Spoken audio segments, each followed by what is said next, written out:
নমস্কাৰ ৰাইজ মোৰ অন্য এটি ৰেচিপি ভিডিঅ'লৈ আপোনালোকৰ সকলোকে আকৌ স্বাগতম জনাইছোঁ তো বলক আজিৰ পোলাও ৰেচিপিটো ষ্টাৰ্ট কৰোঁ ইয়াতে মই পোলাও বনাবলৈ প্ৰথমতে মই লৈ লৈছোঁ কেপচিকাম গাজৰ তেজপাত পিয়াজ কাটি লৈছোঁ পৰিমাণ হিচাপে তাৰ পিছতে কিছুমান ইনগ্ৰেডিয়েন্টছ লাগিব সেইকেইটা মই নামকেইটা মেনশ্যন কৰি দিম আপোনালোকে লৈ ল'ব পাৰিব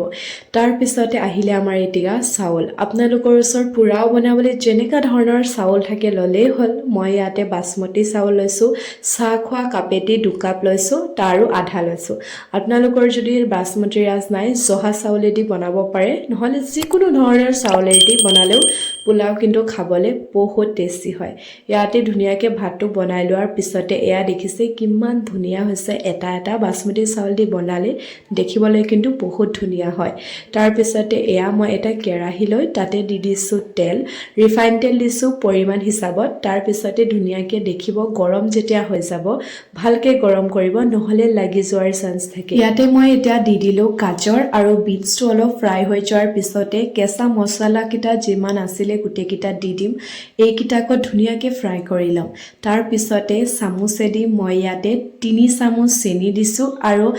ইয়াৰো আধা মই অলপ নিমখ দিছোঁ আপোনালোকে যদি নিমখ খাব বিচাৰে আপোনালোকে ইয়াত চেনিটো ব্যৱহাৰ নকৰিলেও হ'ব তাৰ পিছত মই ইয়া চাউলকিটা দি লোৱাৰ পিছত ধুনীয়াকৈ লৰাই লম মাজতে মই কথা এষাৰ কৈ দিছোঁ ইয়াতে মই বৃষ্টিৰ নামটো মেনশ্যন কৰি দিছোঁ থেংক ইউ বৃষ্টি মোক কমেন্ট কৰাৰ কাৰণে তোমাৰ কাৰণে মই এটা পোলাও ৰেচিপি দিছোঁ চেক আউট কৰিবা ধুনীয়াকৈ কেনেকুৱা লাগিছে জনাবা ইয়াৰ পিছতে মই ঘিও দি দিছোঁ আৰু ধুনীয়াকৈ 10 মিনিট ফ্ৰাই হৈ যোৱাৰ পিছতে